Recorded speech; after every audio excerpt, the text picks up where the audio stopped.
when did you last feel really passionate about work? Most studies show that the vast majority of people are dissatisfied and disengaged at work. But what if work was a place where you could nurture your creativity and your passion? What if we could move from firefighting to creating an innovation and learning environment for ourselves and others within our organization?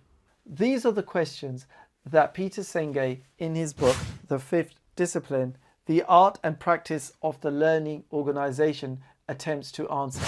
And this is what we're covering in this week's book club, a series where I cover the best insights and learnings from my favorite books that we can apply in the workplace. So buckle up. In this book, the author Peter Senge talks about the 5 essential disciplines that we need to bring into our organization so that we can create this culture of learning and growth.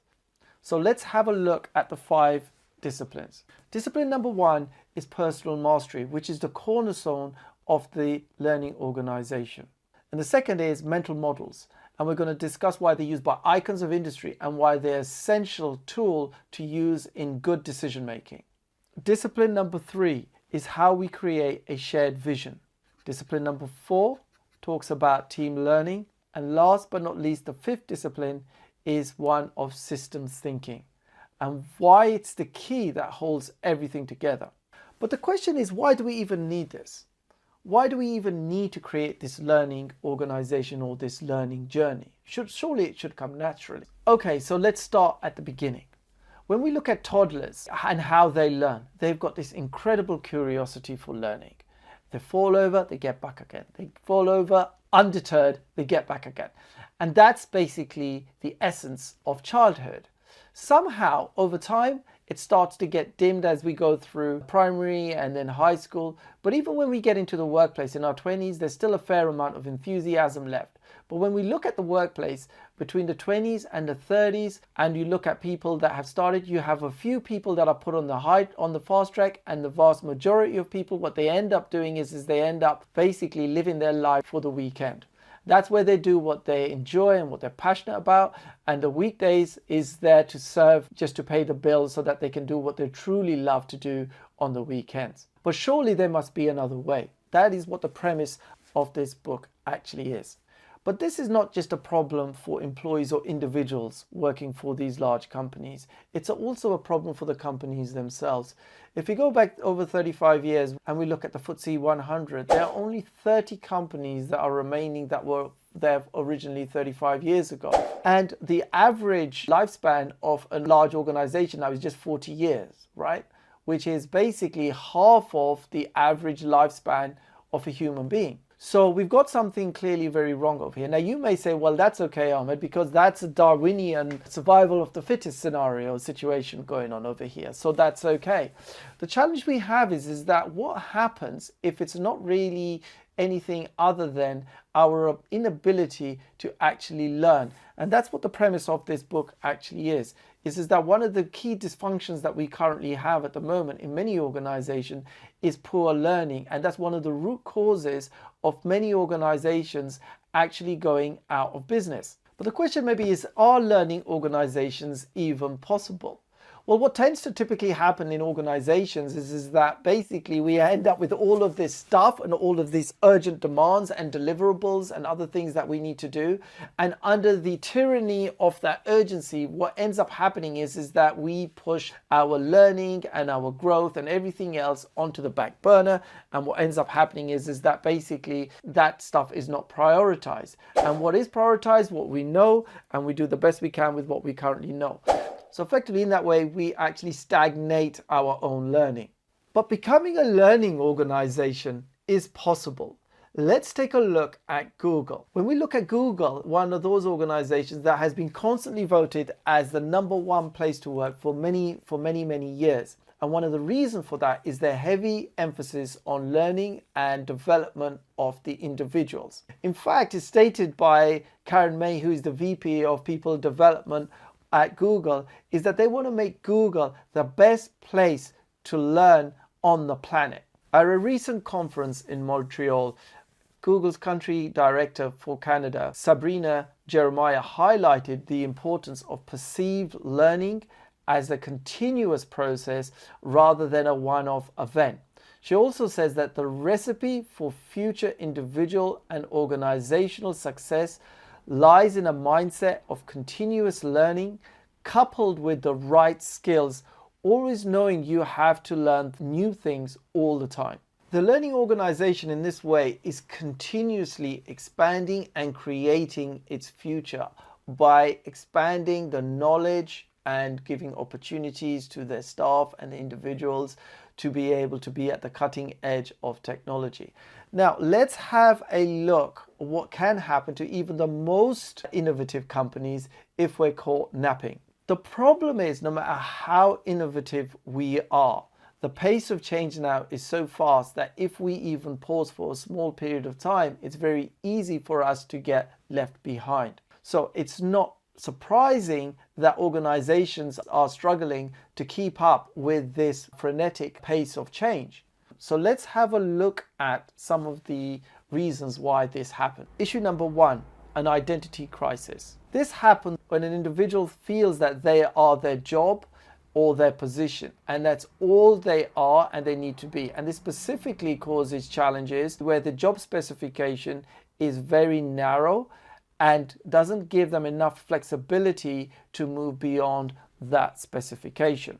Then the next challenge that many organizations have is basically the enemy is out there, right? We all have this propensity to blame a problem that is beyond us, that is outside of our sphere of influence. And basically that is the easiest thing to do. So manufacturing blames customer service blames sales, manufacturing, and then it comes full circle again. This closes our door for learning. And finally, the reactivity to events. When we take short-term responses to events and we look at things very tactically, we're continuously putting out fires all of the time. There's no time to analyze stuff and come up with strategic solutions and creative ideas for the future. Frequently, it's kind of like the parable of the boiled frog. The boiled frog doesn't realize that he's doomed until it is far too late. And we see this again with company after company where they basically made irrelevant, whether that's the Kodaks of the world or whether that is the Blockbusters or any other company like that. The writing's on the wall, but they feel that they are unable to do anything about that due to this inability to actually learn. So let's look at discipline number one. So discipline number one is personal mastery. And this is basically, as an individual, you or I as an employee, we commit to personal mastery, we commit to personal growth and learning. And this is basically the cornerstone of the learning organization. After all, organizations are made up of individuals.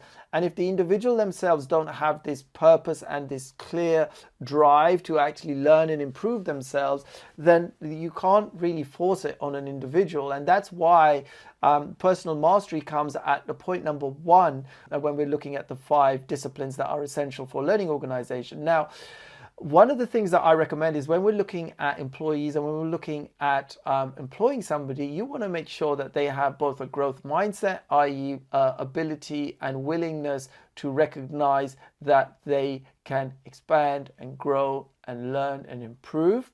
And also you want to make sure that they have this deep yearning for learning, right? So they basically have this real desire to learn and to improve themselves.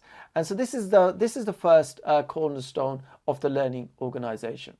Discipline number 2 is mental models. So what is a mental model? Mental models are essentially frameworks of thinking. They help to simplify a very complex world so that we can make better sense of it.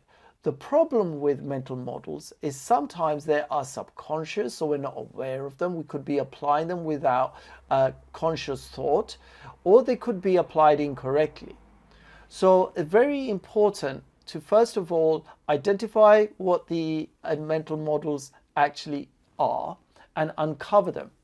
And we need to be able to question what our mental models are as well. And that sometimes requires some courage as well.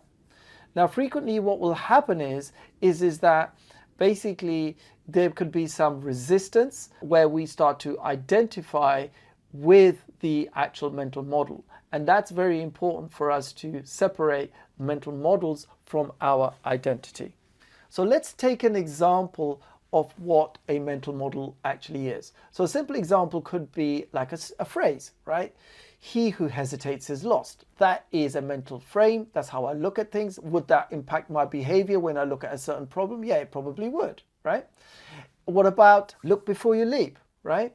That's also another mental model, right? Now, would that impact the way in which I actually look at a problem? Yes, it probably would, right? So again, that's a very simple example. Let's now have a look at a more complex example. So we have two examples of here. You've got one, which is an example from Jeff Bezos, which is his regret minimization framework. This is effectively his journey into the future, where he projects himself, I think, as an 85-year-old, and he asks himself, if I was 85 years old and I'm looking back at my life, should I be taking this decision, or would I regret taking this decision or not? And in that way, he starts to clarify whether it has that strategic benefit or that strategic outcome that he's actually looking for. Another interesting example that's given by Elon Musk is one of going back to the core physics or the basic principles of a problem. So for example, when he was looking at the battery, what he did is the example he gave is that he went back to the core elements that were required of a battery, and then he worked back and he worked forwards from there. So he stripped away all of the assumptions, all of the other mental models that people may have around the creation of batteries, and he went back to the pure physics. So whilst that's more work, it enables a purer solution and opens up the door for innovation and creativity. So that's the second discipline that is mentioned over there. Let's move on to the third discipline. So the third discipline is around a shared vision. It's no longer good enough to have a single individual, be they the CEO or leader of an organization, to impose their vision on the entire organization. So what Peter Senge says over here is what we need is what he calls a shared vision. So this is each individual clarifying what their personal drive and their vision actually is, as well as the whole organization has their vision as well. One informs the other. And basically in this way, what we have is we create a shared vision that everybody hopefully would subscribe to and sign up to. Another example is of the John F. Kennedy putting a man on the moon by the end of the 1960s, which sounded a very silly idea at the time, given the state of technology that was available at that time. But because people had contractors and scientists that all bought into that actual vision and they subscribed to that vision, that enabled everybody to pull together to one common purpose, and they were successful as a result of that. So the shared vision is an essential part of the third discipline. The fourth discipline is one of team learning. So where people are continuously learning and engaging and improving and working together and learning together in this virtuous circle. There are actually two different types of learning. One is survival learning. This is where we have the minimal amount of learning to get the job done, to survive, for the organization to barely survive. The next type of learning is what's referred to as generative learning, and that enhances our capacity to create.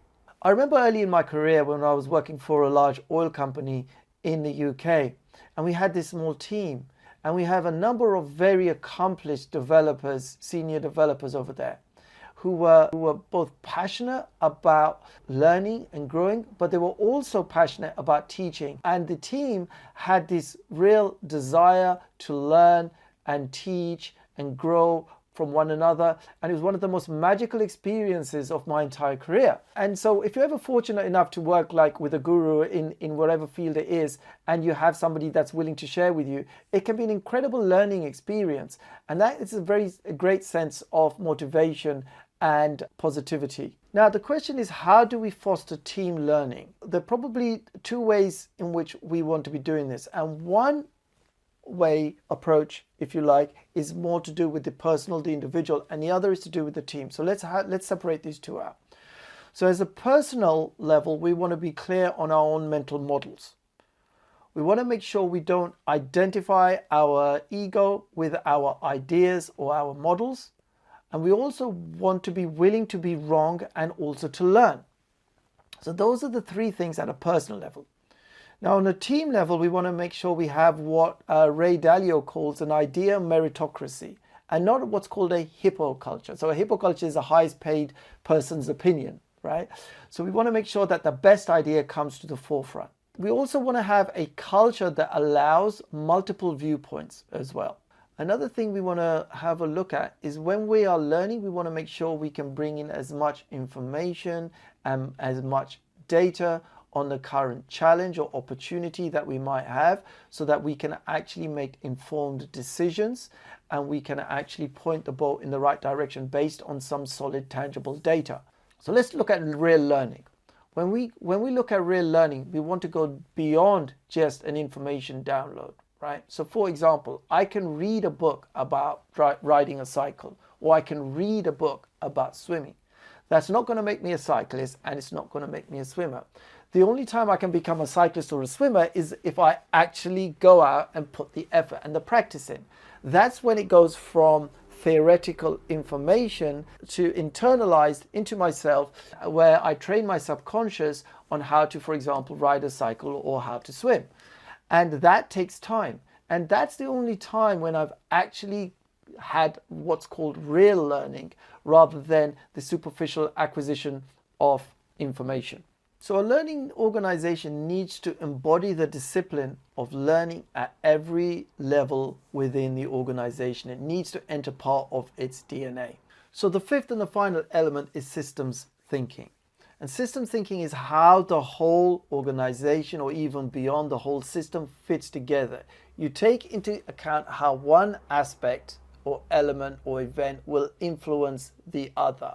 So in the book, Peter Senge gives an example of Detroit car manufacturer stripping down a Japanese import because they want to find out how they're so efficient and effective in building their cars. And when they came to the engine block, the example that they looked at was that when they stripped that away, what they found is that in the US car manufacturer, the Detroit manufacturer, they had 3 different bolts that was holding 3 different elements of the engine block. Right now, those 3 different bolts obviously needed 3 sets of stock, needed 3 sets of spanners, and they also needed 3 different sets of fittings and fixtures. Now, when they compared that to the Japanese engine block, the engine block was using the same 3 bolts, right? So there was same calibration, and so they simplified the overall construction significantly. And when they started to have a look at why that was happening, well, why was that happening in the US? Well, because the 3 components that were added onto the engine block, they were made by 3 different engineering teams, and they didn't collaborate together. Whereas the Japanese one was made by a single engineer or a single designer that was working together, and therefore they didn't have that kind of challenge. So that's an example of systems thinking, where basically you've got individual teams or individual functions or divisions, and they're not talking to one another well enough. And effectively what that ends up with is a large degree of inefficiencies and ineffective designs as well. The thing about these 4 disciplines that we cover, they need to be integrated and worked on together to build this learning organization. I know in many cases it's obviously easy to simplify, and there's a tendency for us to almost divide and conquer. And we want to break up something into smaller constituent parts. But then what actually happens is that even if you have a full understanding of a part, it is only a full understanding of a constituent part, and how they all fit together. That's seldom known by anybody. It's almost like a mirror which is broken, and then we try and fit the pieces together, and then we expect to get a good reflection, which is not going to be the case. To see the big picture, we need to think about things in an end-to-end way, and this is the 5th element that is a critical and essential part of the learning organization. So in summary, as human beings, we are programmed genetically for learning, for growing, for wanting to expand, for wanting to improve. but this is basically to some degree beaten out of us through a combination of parenting, schooling, through and then the final nail in the coffin, if you like, is through the standard corporation that's not the learning organization. And over the last 35 years, we've seen that mortality rate of the large corporate is very, very high. Only 30% of companies in the FTSE 100 from 35 years ago survived, right? So without this, having this as a cornerstone of the organization, the likelihood of survival of organizations going forward is also going to be equally low unless they embrace this idea and this concept of learning and start to build it into their DNA. So the organizations that are going to succeed are those organizations that, according to Peter Senge, are going to be able to incorporate these 5 elements well into their organization and embed it throughout their fabric. I would finish off by saying that as individuals, whether we're working for large corporates or not, or whether we're freelancers or whether we are indeed, just entrepreneurs, our learning journey is our responsibility. And so we also need to remember that we want to make sure that we select the organization that is compatible with the growth and the learning that we wish to achieve throughout our life. And, it's probably not something you want to sacrifice. And so I'm going to finish off by a quote from William Pollard. And that is, learning and innovation go hand in hand. The arrogance of success is to think that what you did yesterday will be sufficient for tomorrow. And with that, I'd like to say thank you very much. I hope you found that useful. If you want to know why grit is important in the workplace, then click on the link over here. And if you'd like to find out more about how to scale Agile and the top 5 tips for PI planning, then click on the video over here. Thanks very much and look forward to seeing you in next week's book club. Goodbye.